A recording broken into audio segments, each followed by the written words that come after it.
Hello student, I welcome you to all first video of 11th class physics. So आज हम 11th class physics का first chapter physical world study करने वाले हैं। Yes, my name is सादा अली और ये आपका ब्यूटीफुल सा चैनल फिजिकल क्लासेस।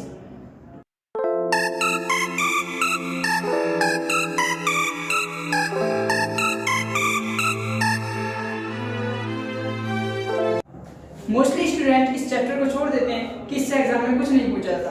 यस, इससे एग्जाम में कुछ नहीं पूछा जाता, फिर भी हम इस चैप्टर को स्टडी करने वाले हैं कि हमारा इंटरेस्ट जो है वो फिजिक्स में डेवलप हो सके। तो सबसे पहले बात करते हैं कि आप इस चैप्टर में क्या क्या पढ़ने वाले हैं। तो सबसे पहले आप इसमें पढ़ेंगे कि फिजिक्स होती क्या है, फिजिक्स और मैथ का आपस में रिलेशन क्या है। उसके बाद पढ़ेंगे कि फिजिक्स के स्कोप एंड असाइनमेंट क्या क्या है।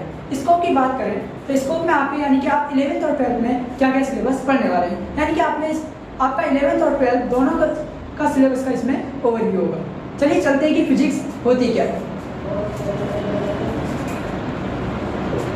कुछ नंबर फर्स्ट आता है कि फिजिक्स होती क्या है। तो what is physics?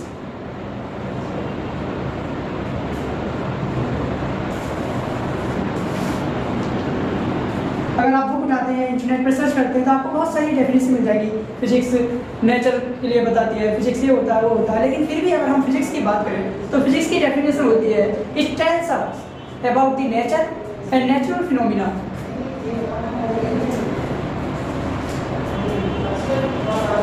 It tells us about the nature and natural phenomena।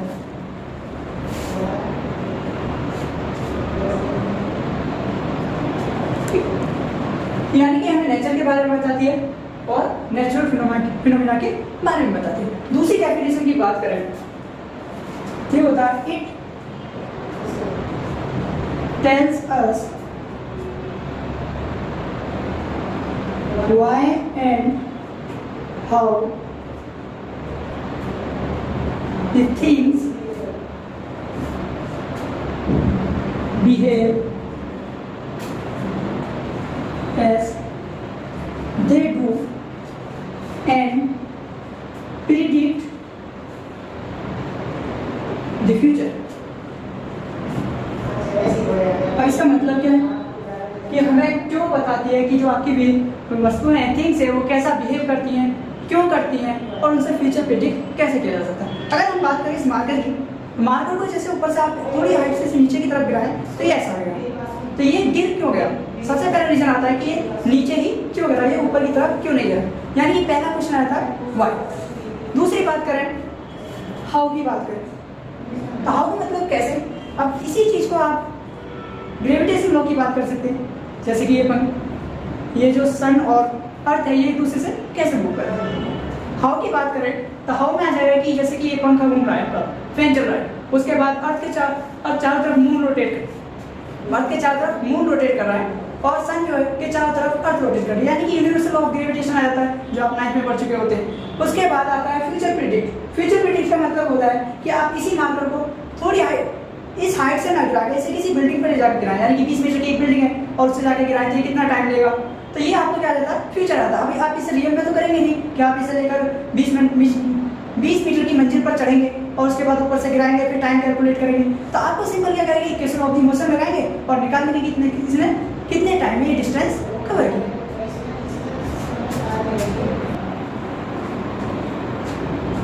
अब आपको कैसे पता है कि फिजिक्स है क्या? तो फिर भी बात करते हैं तो फिजिक्स जो है वो ग्रीक लैंग्वेज के 15th सेंचुरी के एक वर्ड से मिलकर बना हुआ है, जो है आपका कुछ इस तरीके से, जिसका मतलब होता है नेचर। ये 15th सेंचुरी का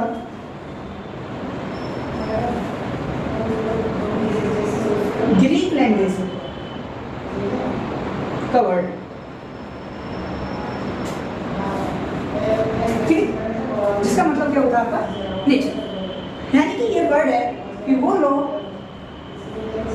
जो एक्सप्लेन कर दो, लो डेट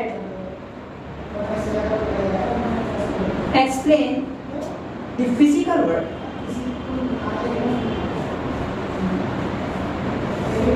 यानी कि ऐसा लो जो पूरे फिजिकल वर्ल्ड वर्ल्ड को, एंटायर गैलेक्सी को आपका एक्सप्लेन करता हो, वो होता है नेचर।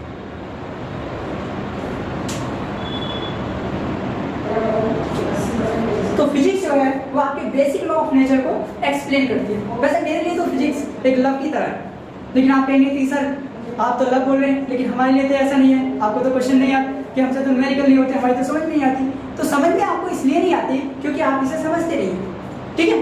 जब आप इसे समझने लगेंगे तो ये आपको आसानी से समझ में आ जाएगी, यानी कि आप जब तक इसके बेसिक कंसेप्ट नहीं पढ़ेंगे तब तक आपको ये समझ में नहीं आएगी। अब आपको किसी चीज़ को आने के लिए आपको क्या करना पड़ता है, उसके पीछे चलना पड़ता है। बात करें अगर आप किसी लड़की की, तो आप लड़की के पीछे भाग लेते हैं, लेकिन आप फिजिक्स के पीछे नहीं भागते, तो फिजिक्स आपके पीछे क्यों भागेगी। तो एक बड़ा प्यारा सा वर्ड है जिसे आपने गाने में सुना होगा, दिल लगी तुम्हें भूल जानी पड़ेगी, जरा दिल लगा के तो देखो। लेकिन यहाँ पे हम फिजिक्स में बोलते हैं तुम्हारा डर निकल तो जाएगा, एक बार फिजिक्स पढ़ के तो देखो।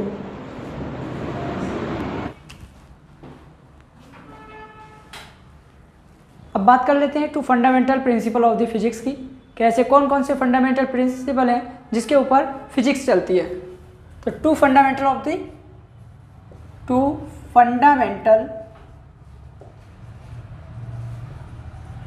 Principal of the physics.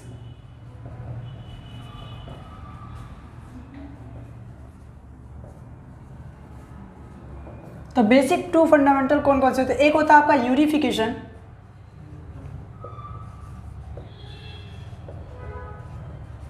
और दूसरा होता है आपका reductionism.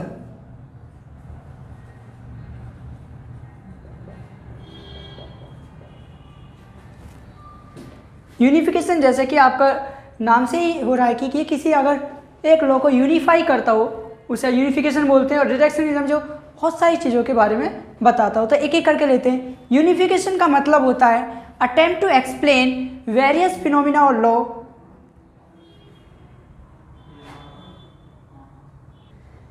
unification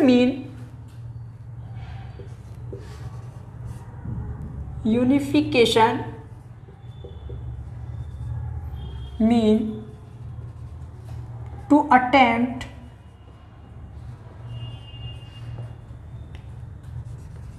various phenomena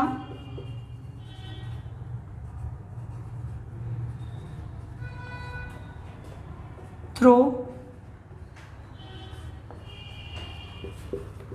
few law, यानी कि एक ऐसा लॉ जो बहुत सारी चीज़ों को या बहुत सारी एप्लीकेशन को डिफाइन करता हो, यूनिफाई करता हो, उसे बोलते हैं आप यूनिफिकेशन। जैसे बात करें आप फ्री फॉल बॉडी की,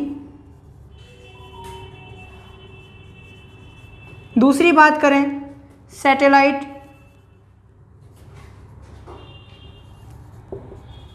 around the planets,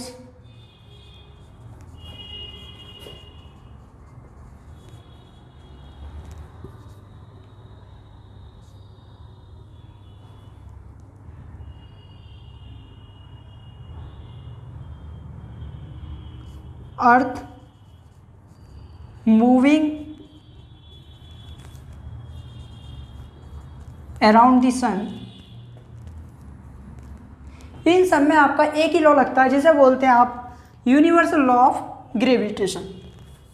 universal law of gravitation.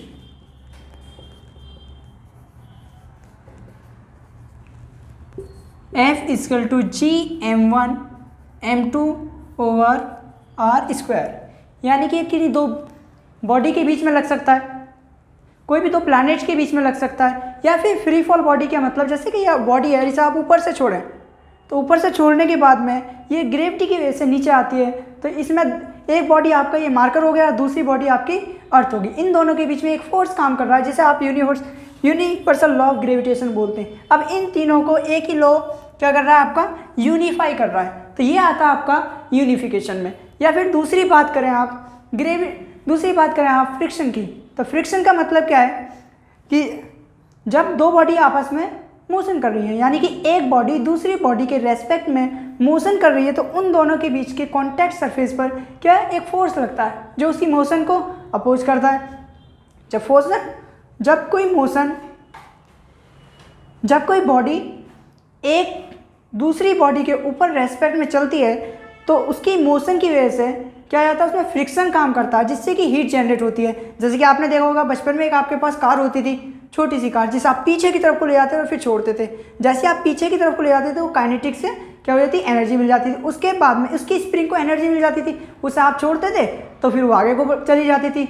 लेकिन जैसे जैसे आगे जाती थी तो जो कार के व्हील्स होते थे यानी कि टायर्स होते थे उनके बीच में और सरफेस के बीच में एक फोर्स काम करता था, यानी कि आपकी जो काइनेटिक एनर्जी थी वो हीट में कन्वर्ट होकर लॉस हो जाती थी। तो कुछ लॉ ऐसे भी होते हैं कि उनमें आपका वन डायरेक्शन होता है कि यानी कि बात करें कि जो आपकी एनर्जी है, काइनेटिक एनर्जी थी, वो फ्रिक्शन में कन्वर्ट हो गई, फ्रिक्शन से वो हीट में कन्वर्ट हो गई। अब आप कहेंगे काइनेटिक एनर्जी तो हीट में कन्वर्ट हो गई, अगर आप उसे हीट दें और फिर काइनेटिक एनर्जी आपकी मिले, ऐसा तो पॉसिबल नहीं है। तो ये भी होता है कि कुछ प्रोसेस आपके वन डायरेक्शन में तो होते हैं लेकिन दूसरी डायरेक्शन में नहीं हो पाते। तो दूसरी बात करते हैं आप रिडक्शनिज्म की।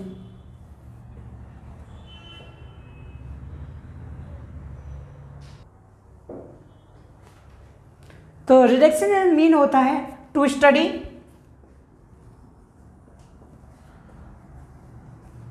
The large particle properties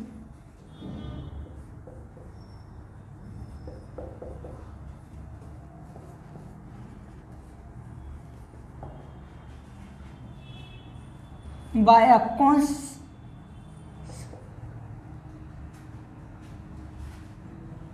constant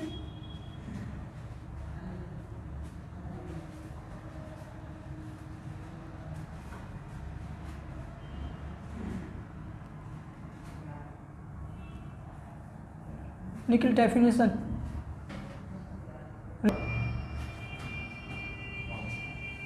consistence system, यानी कि जब किसी भी लार्ज पार्टिकल की प्रॉपर्टीज़ को आप एक कॉन्स्टेंट सिस्टम के थ्रू स्टडी करें तो उसे बोलते हैं आप रिडक्शनिज्म। इसके अब बात करते हैं कि फिजिक्स और मैथ में रिलेशन क्या है। यानी कि फिजिक्स जो है वो मैथ के बिना नहीं चल सकती। अब आप कहेंगे मैथ के फिर तो मैथ भी बेकार है। हाँ, ये बात ठीक है कि फिजिक्स मैथ के बिना नहीं चल सकती, लेकिन फिजिक्स के बिना मैथ भी नहीं चल सकता। फिजिक्स और मैथ में रिलेशन कुछ इस तरीके से का है कि physics is the king of science, physics is the king of science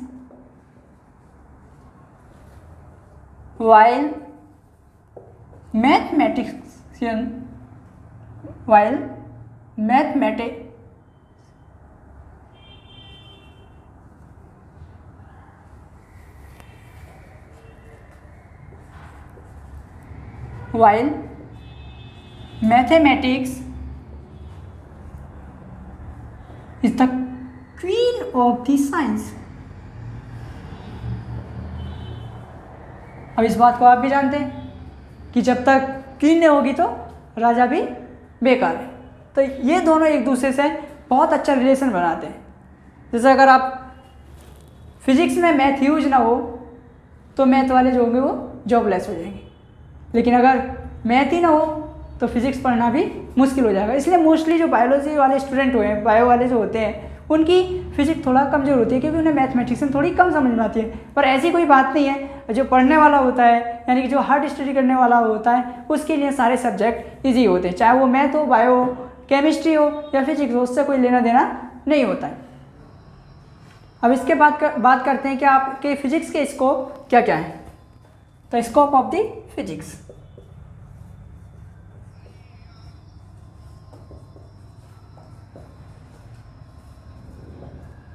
या फिर इसे डोमेन ऑफ द फिजिक्स के नाम से भी जानते हैं।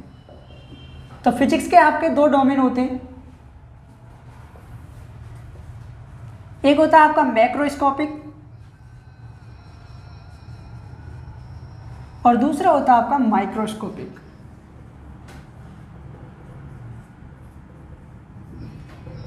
तो मैक्रोस्कोपिक जो होता है इसे आप क्लासिकल फिजिक्स के नाम से भी जानते हैं, क्लासिकल फिजिक्स, और माइक्रोस्कोपिक को आप क्वांटम फिजिक्स के नाम से जानते हैं।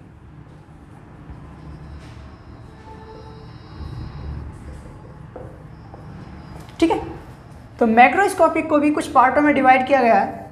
जैसे पहला होता है आपका मैकेनिक्स, दूसरा होता है थर्मोडायनेमिक्स,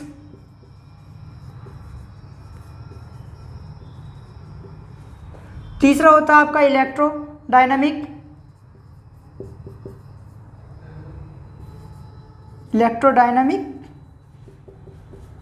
या फिर इलेक्ट्रोमैग्नेटिज्म के नाम से भी जानते हैं इसे। और फोर्थ होता है आपका ऑप्टिक्स। अब मैकेनिक्स और थर्मोडायनेमिक्स जो है आप 11वीं क्लास में पढ़ते हैं, और इलेक्ट्रोमैग्नेटिज्म और ऑप्टिक्स जो होता है ये आप 12th क्लास में स्टडी करते हैं।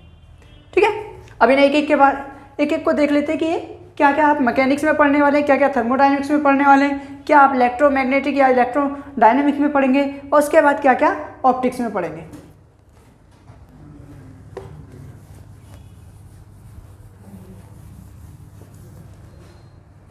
तो आप मैकेनिक्स के अंदर में पढ़ते हैं मोशन,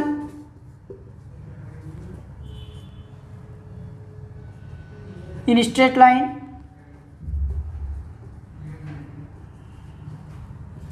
मोशन इन प्लेन, ठीक है। उसके बाद पढ़ते हैं आप वर्क एनर्जी, पावर, आप पढ़ते हैं लॉ ऑफ मोशन, उसके बाद पढ़ते हैं आप रोटेशनल पार्टिकल,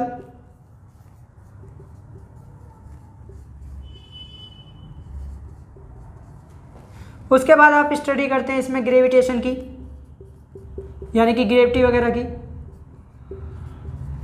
उसके बाद स्टडी करते हैं आप इसमें मैकेनिकल प्रॉपर्टीज,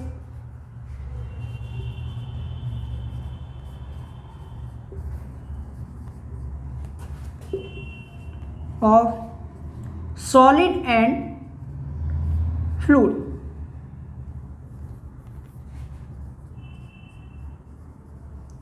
यानी कि आप जो स्ट्रेस स्ट्रेन वगैरह पढ़ते हैं, यंग्स मॉडुलस या फिर प्रेशर वगैरह के बारे में पढ़ेंगे, वो किस में पढ़ेंगे, mechanical properties of solid and fluid में पढ़ेंगे।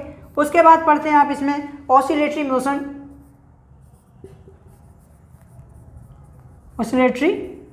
मोशन, जिसमें आप सिंपल हार्मोनिक मोशन के बारे में पढ़ते हैं, SHM, ठीक है। उसके बाद आप स्टडी करते हैं इसमें साउंड की, जो आपका वेव आ जाता है, वेव के अंदर आता है, ठीक है। ये तो हो गया मैकेनिक्स का। बात करते हैं थर्मोडायनेमिक्स की।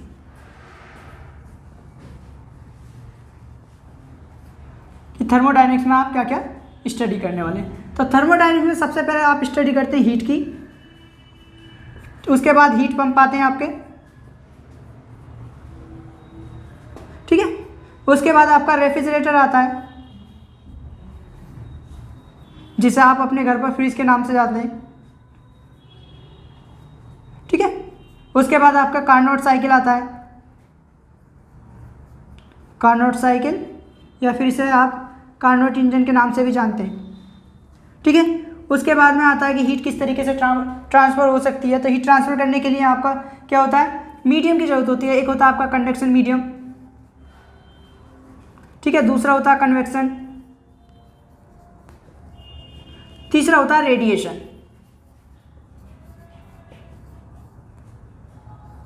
तो ये मीडियम हो गया कि हीट किस तरीके से ट्रांसफर हो सकती है। और क्या आ सकता है इसमें, कन्वर्जन आ जा सकता है हीट का, और टेम्परेचर भी इसी के अंदर आता है थर्मोडायनेमिक्स के अंदर, क्योंकि थर्मोडायनेमिक्स का मतलब ही क्या होता है, थर्मो का मतलब होता है टेम्परेचर से, और डायनेमिक का मतलब होता है मोशन से। यानी कि जिस जगह पर टेम्परेचर का क्या हो, मोशन में हो, तो हीट होगा।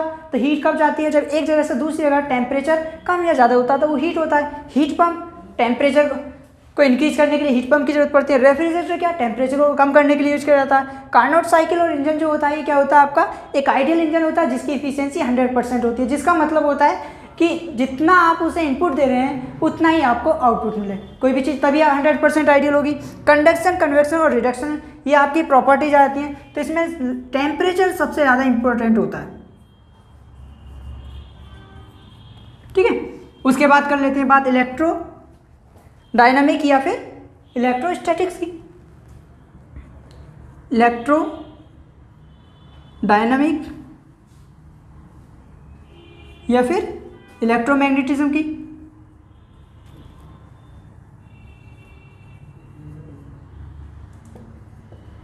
इसके अंदर सबसे पहले पढ़ते हैं कि चार्ज क्या होता है, फिर चार्ज के लगने वाले फोर्स के बारे में पढ़ते हैं, यानी कि इलेक्ट्रिक फोर्स पढ़ते हैं,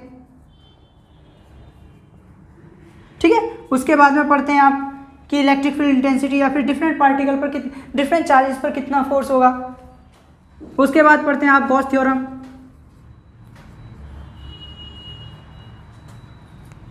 ठीक है। उसके बाद इसमें आप कैपेसिटेंस, कैपेसिटर, रेसिस्टेंस वगैरह पढ़ते हैं, यानी कि वो सब किसके अंदर आ जाता है, आपका करंट के अंदर आ जाता है।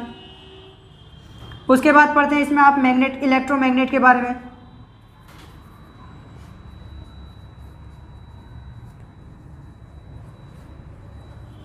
ठीक है।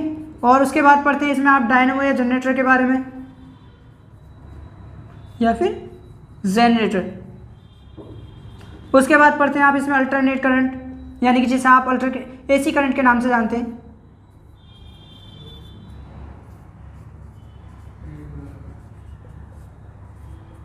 एसी। उसके बाद में आप पढ़ते हैं इसमें इलेक्ट्रोमैग्नेटिक वेव,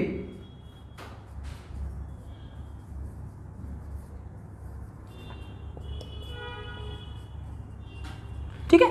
तो ये जो है आपका मैकेनिक्स और थर्मोडायनेमिक्स, ये पढ़ते हैं आप 11वीं क्लास में। और ये जो इलेक्ट्रोमैग्नेटिक या इलेक्ट्रोडायनामिक या इलेक्ट्रोमैग्नेटिज्म ये आप पढ़ते हैं 12th में। अब लास्ट डोमेन बचता है आपका क्या, ऑप्टिक्स। ये ऑप्टिक्स में आप क्या क्या पढ़ेंगे, ठीक है। तो ऑप्टिक्स में सबसे पहले पढ़ते हैं आप लाइट, यानी कि लाइट क्या होती है, लाइट की प्रॉपर्टी के बारे में। उसके बाद पढ़ते हैं आप क्या, रिफ्लेक्शन पढ़ते हैं, यानी कि मिरर वगैरह के बारे में, कि कॉन्वेक्स मिरर क्या होता है, कॉनकेव मिरर क्या होता है, प्लेन मिरर क्या होता है। फिर पढ़ते हैं आप रिफ्लेक्शन के बारे में।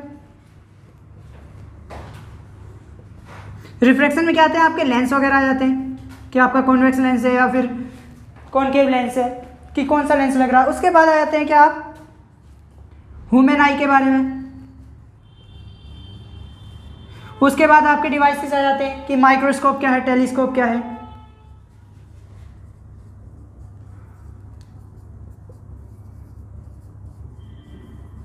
तो ये सब किसके अंदर पढ़ते हैं, आप ऑप्टिक्स के अंदर पढ़ते हैं, ठीक है। फिर इसमें ये क्या होता है, जब आप मिरर और लेंस पढ़ेंगे तो इसमें आपका इमेज फॉर्मेशन भी होगा, ये भी इसी के अंदर आएगा।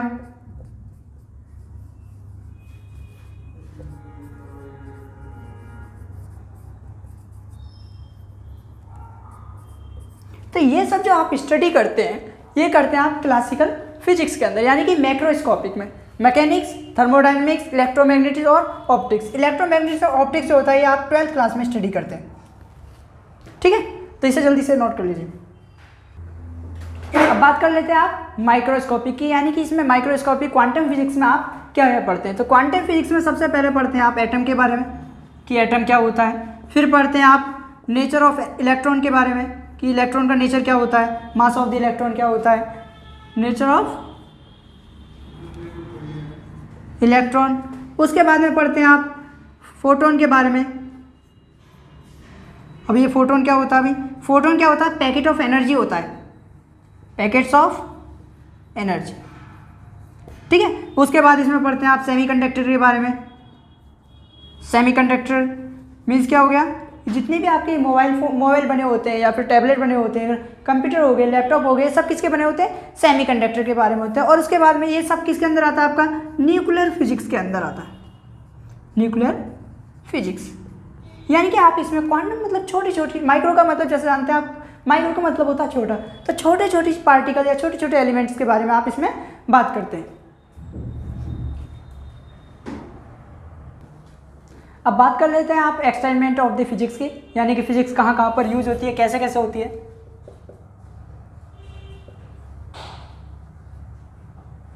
EX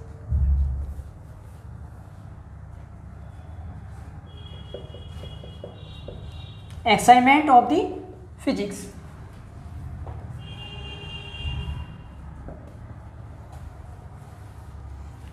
यानी कि फिजिक्स आप कहाँ कहाँ पर यूज कर सकते हैं। तो सबसे पहले आप इसे डेली लाइफ फिनोमेना में यूज करते हैं, डेली लाइफ फिनोमेना। ठीक है, यानी कि फिजिक्स को अंडरस्टैंड करते हैं।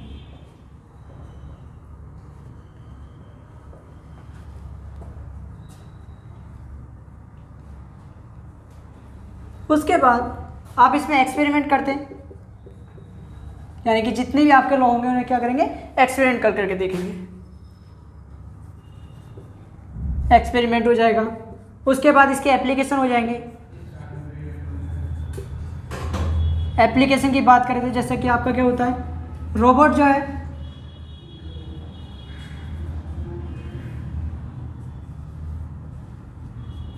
रोबोट क्या है, इसका एक एप्लीकेशन है। और दूसरा बात, रोबोट जो बनता है वो किससे बनता है, अप्लाइड फिजिक्स से बनता है। अप्लाइड फिजिक्स यानी कि जितने भी आपने लॉ या रूल्स पढ़े हैं उन सबको अप्लाई किया जाता है। तो एक तो आपका नॉर्मली फिजिक्स होता है, एक होता है अप्लाइड फिजिक्स। नॉर्मली फिजिक्स में आप सिर्फ थ्योरेटिकल पढ़ते हैं या डेरिवेटिव करते हैं, लेकिन उसे अप्लाई नहीं करते। बात करें अप्लाइड फिजिक्स की, तो आप उसमें जितने भी लॉ या फिनोमिना पढ़ते हैं उन सबको अप्लाई करके देखते हैं कि वो आपके ट्रू है या नहीं। उसके बाद ये सारी चीज़ें किस में होती है, क्वांटिटाइजिंग में होती है, क्वांटिटिव होती है। ठीक है, तो ये एक्साइनमेंट हो जाएगी। या फिर आपका जो एक्साइनमेंट के अंदर आता है वो आता है फ्यूचर प्रिडिक्शन।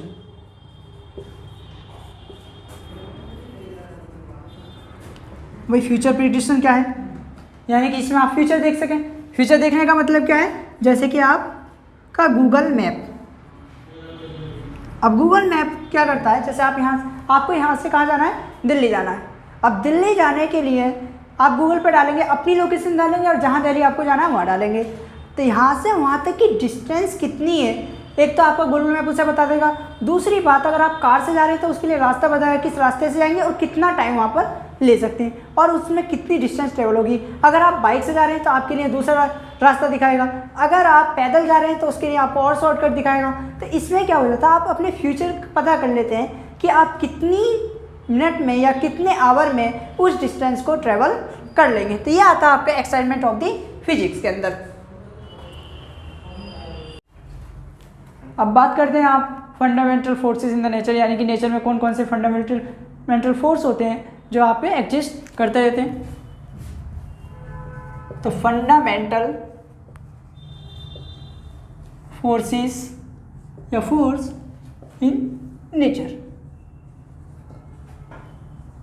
तो 4 तरह के फोर्स आपके क्या करते हैं, इसमें एग्जिस्ट करते हैं।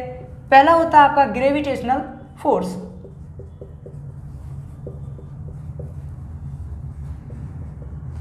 दूसरा होता है आपका इलेक्ट्रोस्टैटिक फोर्स। तीसरा होता है आपका स्ट्रॉन्ग न्यूक्लियर फोर्स।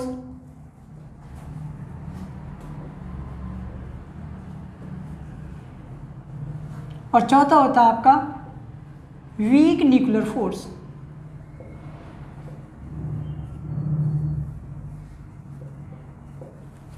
तो हम इन्हें एक एक को लेकर चलते हैं। जैसे बात करते हैं हम ग्रेविटेशनल फोर्स की, तो ग्रेविटेशनल फोर्स जो होता है वो आपके 2 बॉडीज के बीच में लगता है। सपोज करते हैं इस बॉडी का मास m1 है, इसका m2 है। ये 2 बॉडी हैं, दोनों का मास m1 और m2 है और ये कुछ डिस्टेंस पे रखी हुई हैं r1। तो अब ये इन दोनों के बीच में एक फोर्स काम करेगा जिसे बोलते हैं आप ग्रेविटेशनल फोर्स।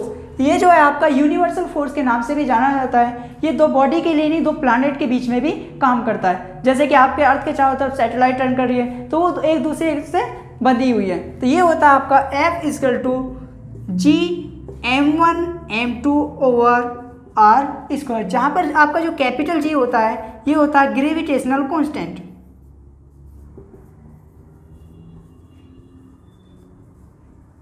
और इस G की वैल्यू होती है आपकी 6.67 × 10⁻11 न्यूटन मीटर स्क्वायर पर किलोग्राम स्क्वायर। अब बात करते हैं इलेक्ट्रोस्टैटिक फोर्स की। इलेक्ट्रोस्टैटिक फोर्स जो होता है वो 2 चार्जों के बीच में लगता है, बिटवीन चार्जेस।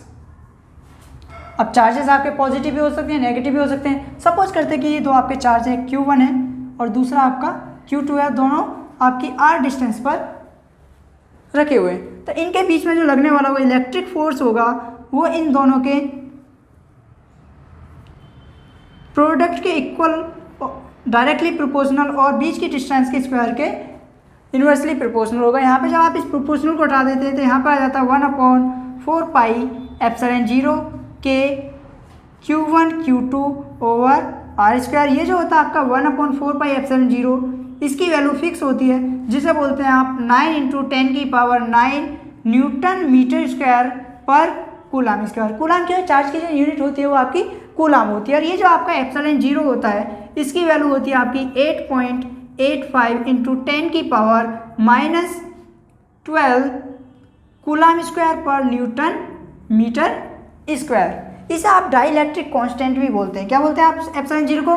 Dielectric constant. अब बचा इस के का नाम, तो ये जो के होता है इसे बोलते हैं आप इलेक्ट्रिक परमिटिविटी।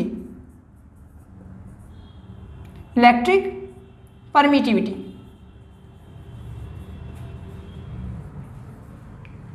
ठीक है। इलेक्ट्रिक परमिटिविटी का मतलब क्या है? ये जिस मीडियम में भी रखी होगी इसकी वैल्यू वेरी करती रहेगी। अगर बात करें आप एयर और वैक्यूम की तो इस के की वैल्यू आपकी 1 होती है।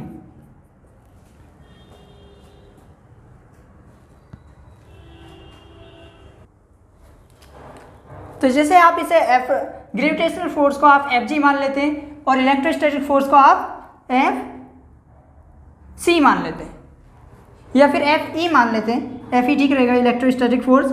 उसके बाद में बात करते हैं हम आप स्ट्रॉन्ग न्यूक्लियर फोर्स की बात। तो स्ट्रॉन्ग न्यूक्लियर फोर्स जो होता है ये आपके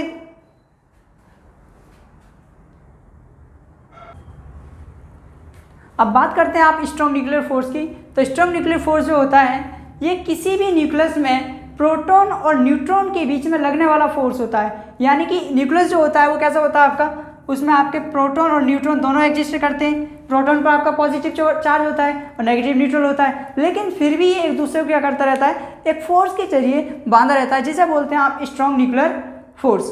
तो आप बात करें तो स्ट्रॉन्ग न्यूक्लियर फोर्स में के बाद वीक न्यूक्लियर फोर्स की।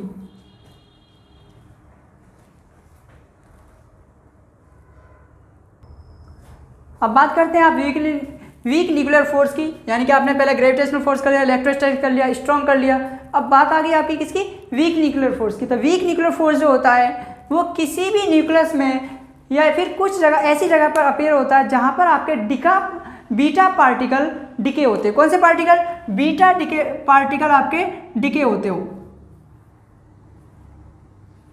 इन बीटा पार्टिकल के डिके होने की वजह से कुछ जगह पर आपके इलेक्ट्रॉन जो होते हैं वो इमिट होना स्टार्ट हो जाते हैं और उन पे जो अनचार्ज पार्टिकल बचते हैं वो आपके आते हैं किसमें? वीक न्यूक्लियर फोर्स में। अब बात करें इनकी स्ट्रेंथ की, तो इनमें जो सबसे ज़्यादा स्ट्रॉन्ग फोर्स होता है वो होता है आपका स्ट्रॉन्ग न्यूक्लियर फोर्स।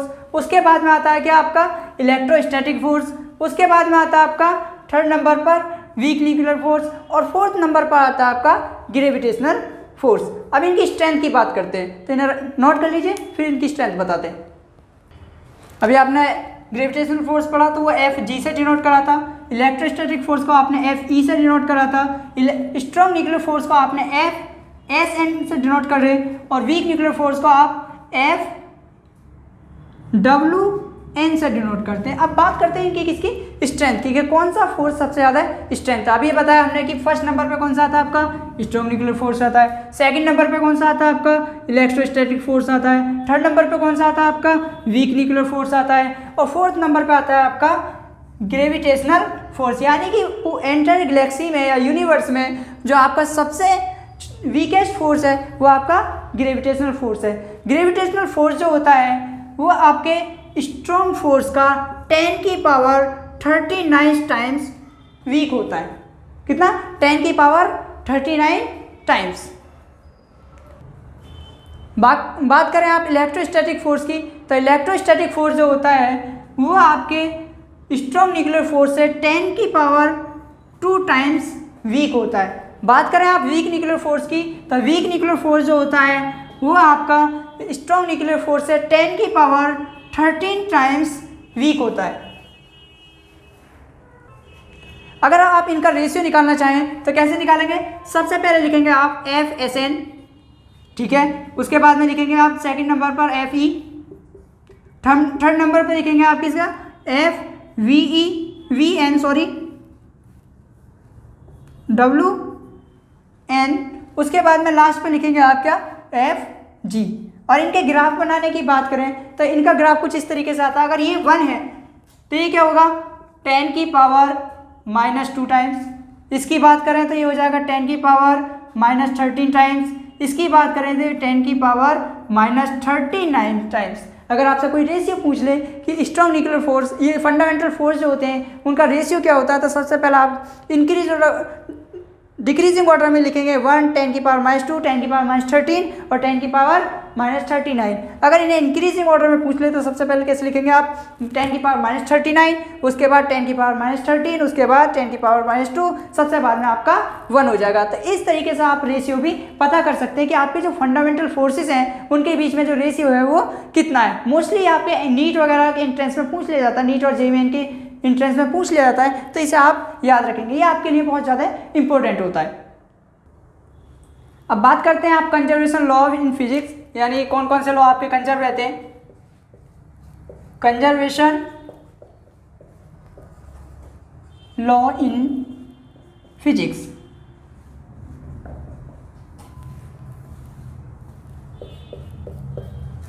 आपके जो कंजर्वेशन लॉ होते हैं आपके 4 तरीके के होते हैं। कितने, 4 टाइप के होते हैं। पहला होता है law of conservation of energy,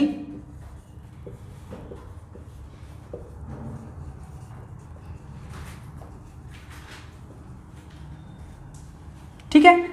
दूसरा होता है आपका law of conservation of linear momentum,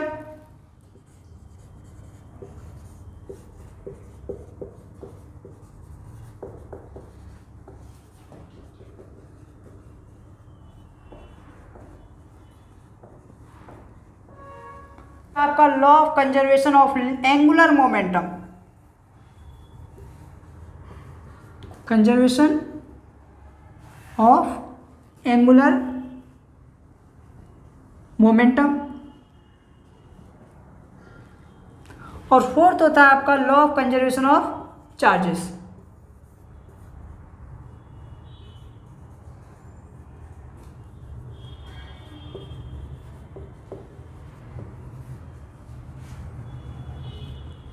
ठीक है, तो अभी एक एक को आप समझ लेते हैं। तो पहला होता है law of conservation of energy. तो लॉ ऑफ कंजर्वेशन का मतलब होता है, एनर्जी का मतलब होता है कि किसी भी आइसोलेटेड सिस्टम में जो टोटल हीट होती है या टोटल एनर्जी होती है वो आपकी रिमेन कांस्टेंट रहती है। लेकिन आपका जो आइसोलेटेड सिस्टम का मतलब है कि उसमें ना तो हीट ऐड हो सकती है ना ही हीट रिजेक्ट हो सकती है। यानी कि आपका जो सिस्टम है वो कैसा होना चाहिए, आइडियल होना चाहिए। आइडियल मीन्स 100% इफिशियंसी वाला होना चाहिए। तो कुछ बुक्स में आपका लिखा होता है और इंटरनेट पे भी आपको मिल जाएगा law of conservation of energy, उसमें भी लिखा होता है ना तो आप एनर्जी को डिस्ट्रॉय कर सकते हैं ना ही इसे क्रिएट कर सकते हैं, बल्कि एक फॉर्म से दूसरी फॉर्म में इसे कन्वर्ट कर सकते हैं। तो यही होता है आपका law of conservation of energy. अब दूसरे की बात कर लेते हैं, law of conservation of linear momentum की। Law of conservation of linear momentum का मतलब है अगर दो बॉडी एक ही डायरेक्शन में मूव कर रही हैं, एक की वेलोसिटी कम है दूसरे की वेलोसिटी ज़्यादा है, दोनों वन डायमेंशन यानी एक ही पाथ पर मूव कर रही हैं, तो जिसकी स्पीड ज़्यादा होगी, सपोज करते हैं कि सेकंड वाले की स्पीड ज़्यादा है जो पीछे चल रही है, और जो आगे चल रही है उसकी स्पीड कम है, तो उनका जब वो थोड़ी देर बाद क्या होगी, आपस में कोलाइड कर जाएंगे, एक दूसरे से कॉलिजन कर जाएंगे। जब वो कॉलिजन करेंगी तो उनका मोमेंटम जितना कॉलिजन से पहला था उतना ही कॉलिजन के बाद होगा। तो ये बोलते हैं आप linear moment, conservation of linear momentum. ठीक है, थर्ड की बात कर लेते हैं, law of conservation of angular momentum. तो एंगुलर मोमेंटम का मतलब क्या है, जब कोई बॉडी रोटेशनल मोशन कर रही हो, रोटेशनल मोशन यानी मोशन का मतलब होता है जब वो सर्कुलर पाथ पे मूव कर रही हो तो उस पर एक इनर्शिया काम करता है। यानी कि अगर एक्सटर्नल फोर्स की एब्सेंट हो, यानी कि एक्सटर्नल फोर्स प्रेजेंट ना हो, तो उसका जो एंगुलर मोमेंटम होता है हर पॉइंट पर क्या होता है, कांस्टेंट रहता है। इसे बोलते हैं आप law of conservation of angular momentum. बात करते हैं आप फोर्थ की, law of conservation of charges की। लॉ ऑफ कंजर्वेशन चार्ज होता है किसी भी सिस्टम में रखे हुए दो चार्जों को ना तो आप डिस्ट्रॉय कर सकते हैं ना ही आप उसे क्रिएट कर सकते हैं। यानी कि कोई भी एलिमेंट है, कोई भी मटेरियल है, उसमें फ्री इलेक्ट्रॉन रोटेट करते, फ्री इलेक्ट्रॉन जो होते हैं वो मोशन करते रहते हैं। लेकिन जैसे ही आप उसे चार्ज देते हैं, यानी कि उसमें सप्लाई करते हैं इलेक्ट्रिक करंट की, तो वो मोशन में आ जाते हैं। जैसे ही आप उसे डिस्कनेक्ट करते हैं, यानी कि सप्लाई को बंद करते हैं, तब वो आपके चार्ज जो होते हैं फिर मोशन में आ जाते हैं। यानी कि किसी भी मटेरियल से आपके चार्ज को डिस्ट्रॉय करना इम्पॉसिबल है। तो इसे बोलते हैं आप law of conservation of charges. तो एक बार इस चैप्टर में आपने क्या क्या पढ़ा है उस चीज़ को रिवाइज कर लेते हैं। सबसे पहले देखा, ये जैसे आपका फिजिकल वर्ल्ड फर्स्ट चैप्टर है, तो सबसे पहले पढ़ा आपने फिजिक्स होता क्या है। उसके बाद में पढ़ा आपने फिजिक्स और मैथ में रिलेशन क्या है। उसके बाद में पढ़ा आपने क्या, फंडामेंटल वो एक्स। तो बात कर लेते हैं कि अभी तक आपने इस चैप्टर में क्या क्या पढ़ा। तो पहले आपने पढ़ा कि फिजिक्स में आपका फिजिकल वर्ल्ड है चैप्टर है, आपको ये पढ़ना जरूरी क्यों है, आप इंटरेस्ट डेवलप कैसे कर सकते हैं। दूसरे पढ़ा आपने फिजिक्स होती क्या है। फिजिक्स के बाद में पढ़ा आपने फिजिक्स और मैथ में रिलेशन क्या है। उसके बाद में पढ़ा फिजिक्स के स्कोप और एक्साइटमेंट क्या क्या है। उसके बाद में आपने पढ़ा क्या कि आपके फंडामेंटल फोर्सेस कौन कौन से हैं, कौन कौन से फोर्सेस इसमें काम करते हैं। उसके बाद पढ़ा कि आपको फिजिक्स में कितने डोमेन में आपने डिवाइड किया है। उसके बाद आपने दो तरीके से डिवाइड किया था, माइक्रोस्कोपिक एंड मैक्रोस्कोपिक। माइक्रोस्कोपिक में आप स्मॉल एलिमेंट की बात, माइक्रोस्कोपिक में आप स्मॉल एलिमेंट की बात करते थे और मैक्रोस्कोपिक में आप लार्ज एलिमेंट की बात करते थे। आपको 11th में क्या पढ़ना है, 12th में क्या पढ़ना है, उस तरीके से हमने सिलेबस डिवाइड किया। उसके बाद में आपके फंडामेंटल फोर्सेस हो गए, जैसे कि आपका ग्रेविटेशनल फोर्स हो गया। उसके बाद इलेक्ट्रोस्टैटिक फोर्स हो गया। इलेक्ट्रोस्टैटिक फोर्स के बाद में आपने पढ़ा कि स्ट्रॉन्ग न्यूक्लियर फोर्स क्या होता है। उसके बाद पढ़ा आपने वीक न्यूक्लियर फोर्स क्या होता है, इन सब का रेशियो क्या क्या होता है। उसके बाद आपने कंजर्वेशन लॉ ऑफ एनर्जी पढ़ा। उसके बाद में आपने पढ़ा conservation of law of linear momentum पढ़ा। उसके बाद में पढ़ा conservation law of angular momentum पढ़ा। और सबसे लास्ट में पढ़ा आपने कंजर्वेशन लॉ ऑफ चार्जेस, यानी कि चार्जेस को आप किस तरीके से कंजर्व कर सकते हैं। तो इस चैप्टर में जो था आपका यही टोटल था, जिससे कि आपको बेसिक कंसेप्ट पता चल जाते हैं और आपका ओवरव्यू बन जाता है कि आप 11th और 12th में क्या पढ़ेंगे। तो दोस्तों इसी के साथ में हम इस वीडियो को एंड करते हैं। Thank you so much.